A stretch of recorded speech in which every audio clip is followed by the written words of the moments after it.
मैं थोड़ा सा इमोशनल हो गया। होता भी क्यों ना, मेरे मुल्क का मामला है, मेरे लोगों का मामला है, मुझे बड़ी तकलीफ होती है अपने लोगों को देख के, और स्पेशली उन लोगों को जो सफेद पोश हैं, जो बेचारे अ, दिखने में तो बड़े अच्छे आपको नजर आते हैं, लेकिन उनका बैकअप कोई नहीं होता। Okay. बिस्मिल्लाहिर्रहमानिर्रहीम, अस्सलाम वालेकुम। कैसे हैं आप सब? उम्मीद करता हूँ खैरियत से होंगे। लास्ट संडे मैं ब्लॉग नहीं बना सका, जिसकी बेसिकली वजह ये थी कि घर में गेस्ट आ गए, मुझे फिर सडनली कहीं जाना भी पड़ गया, जिसकी वजह से मैं ब्लॉग नहीं बना सका। आज मैंने कहा कि इससे पहले कि देर हो जाए मुझे ब्लॉग बना लेना चाहिए। तो आज का जो ब्लॉग है वो दोस्तों, आज मैं आपको जो बताने इन्फॉर्मेशन देने जा रहा हूँ वो ये है कि पाकिस्तान में इन्फ्लेशन स्पीड से बढ़ रही है, तेज़ी से बढ़ रही है कि with in few days prices इतनी अप जा रही है हर चीज़ की कि जिसमें आने वाले वक्त में सरवाइव करना बड़ा मुश्किल हो जाएगा लोगों के लिए, और स्टिल लोग बड़ी मुश्किल से गुजारा कर रहे हैं। मैं आपको इसकी छोटी सी एग्जांपल देता हूँ कि मैंने ना घर शुरू किया हुआ है, और मैं लास्ट ईयर शुरू किया था। फिर मुझे किसी वजह से घर को कुछ देर के लिए उसका ग्रे स्ट्रक्चर कंप्लीट करने के बाद मुझे उसको बंद करना पड़ा। मैंने काम स्टॉप करवा दिया, अभी मैंने दोबारा अल्हम्दुलिल्लाह उसको शुरू करवाया है।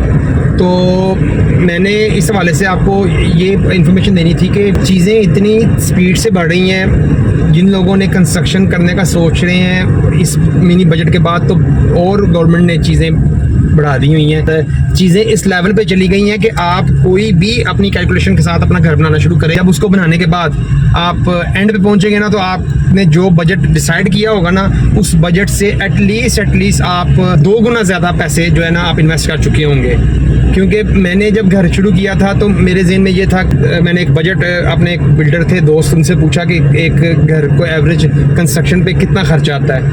उन्होंने मुझे जो बताया उससे मैं इस टाइम 25% ऊपर चला गया हूँ, और स्टिल मेरा घर अभी तक कंप्लीट नहीं है। ऑलमोस्ट 75% कंप्लीट है, टाइल्स वर्क चल रहा है, अभी भी 25% जो है ना घर पीछे रहता है। तो इसलिए आपको इस हवाले से मैं ये बताऊँगा कि आप कोशिश कीजिएगा, जिसने भी घर शुरू करना है एज सुन एज पॉसिबल करे, इसको डिले ना करे अगर तो पैसे हैं, क्योंकि ये भी एक बहुत बड़ा मसला है कि इंसान के पास बजट जब लिमिटेड होता है तो वो चीज़ों को मैनेज करते या टाइम को मैनेज करते करते वो बहुत आगे निकल जाता है। उतनी देर में चीज़ें इतनी महंगी हो जाती हैं कि वो उसको करना ही मुश्किल हो जाता है।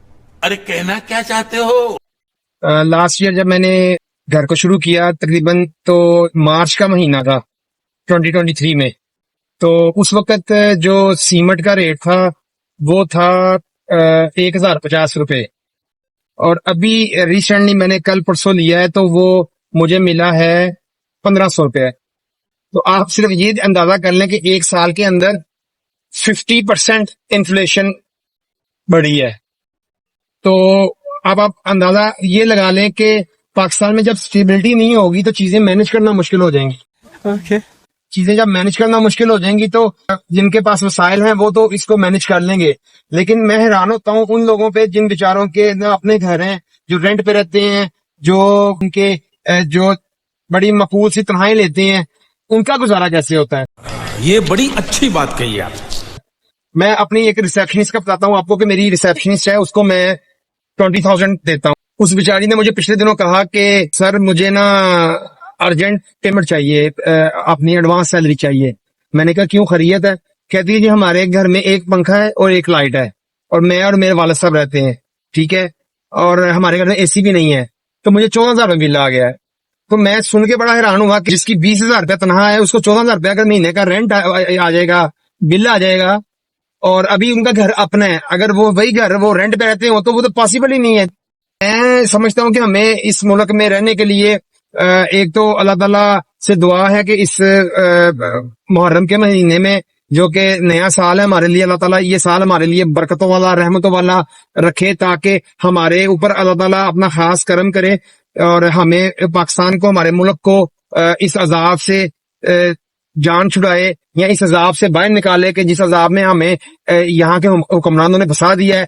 अपनी अय्याशी इनकी टॉप पे है, अपने मामला इनके सेट हैं, बच्चे इनके बाहर हैं, ठीक है, हमें इस अजाब में डाला हुआ है। हमारा पैसा अपनी जात पे और अपने बच्चों पे खर्च करते हैं, हमारा पैसा हम पे खर्च नहीं करते, और जितना लोन ले रहे हैं IMF से वो सारा पता नहीं किधर जा रहा है। अल्लाह ताला इनको हिदायत दे, और अगर वो हिदायत वाले नहीं है तो फिर अल्लाह ताला इनके साथ वो करे जो इनको ये डिजर्व लोग करते हैं। Okay. थोड़ा सा इमोशनल होने के बाद अब आते हैं अपने अल्लाह ताला इनको हिदायत दे, और अगर वो हिदायत वाले नहीं है तो फिर अल्लाह ताला इनके साथ वो करे जो इनको ये डिजर्व लोग करते हैं।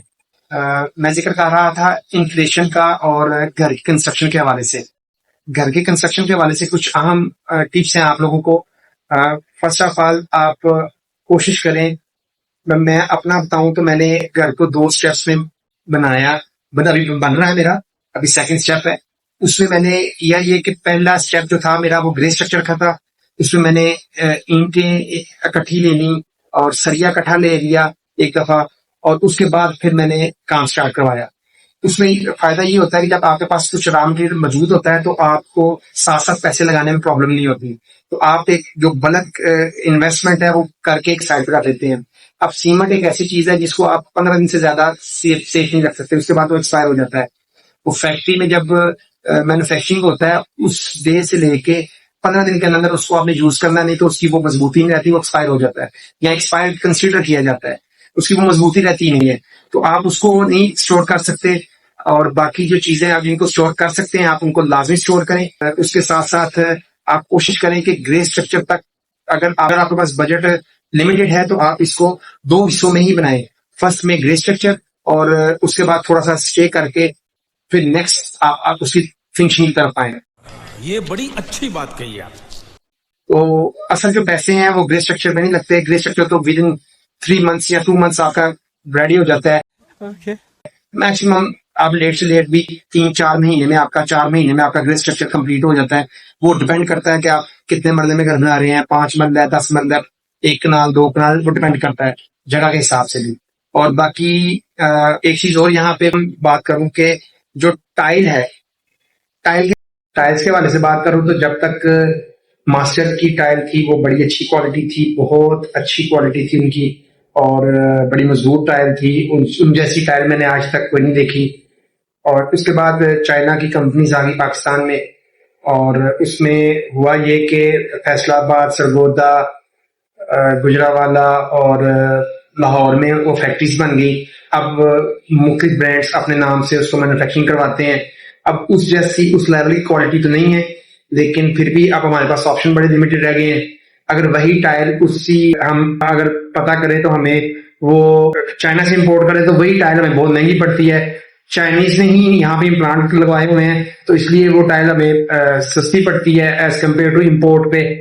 तो इम्पोर्ट से बहुत बेहतर है कि आप यहाँ से लोकल से दे दें। तो जो घर बड़ा हो या छोटा हो, जो आजकल टाइल का जो कॉन्सेप्ट है वो 2x4 का है। तो हाल में मैंने 2x4 रखवाई है, और कमरे चूंकि कमरों में मैंने 2x2 की टाइल लगवाई है। तो वो अपनी चॉइस होती है कि आप किस कलर की और क्या कम्बिनेशन में, किस कलर कम्बिनेशन में जाते हैं। मैंने तो अपने पूरे घर में मैट रखवाई है। कुछ हिस्सा है जहाँ पे शाइन है, बाकी टोटल मैट रखी है। मुझे मैट पसंद है इसलिए मैंने मैट रखी है। समझ रहे हो ना? ये तो अपनी चॉइस पर डिपेंड करता है। कोई मैट फिनिश को पसंद करता है, कोई शाइन को पसंद करता है, तो ये तो अपनी चॉइस होती है। बाकी वंस अगेन आप लोगों को मैं बताता चलूं कि इसके लिए मैं कोशिश करूंगा कि नेक्स्ट अपने आने वाले ब्लॉग्स में एक तो आपको अपना घर भी विजिट करवाऊं, और दूसरा एक मुकम्मल डिटेल जो उसकी मैन्युफैक्चरिंग के ऊपर जो मामलात आते हैं, वो प्लम्बर के हवाले से हो, वो ठेकेदार के हवाले से हो, या इलेक्ट्रिशियन के हवाले से हो, किसी के हवाले से हो, तो बिल्डिंग मटेरियल के हवाले से हो, तो मैं कोशिश करूंगा उस पर डिटेल एक ब्लॉग बनाऊं, आप लोगों के साथ शेयर करूं, ताकि आपको उस ब्लॉग से काफी फायदा हो सके। Okay.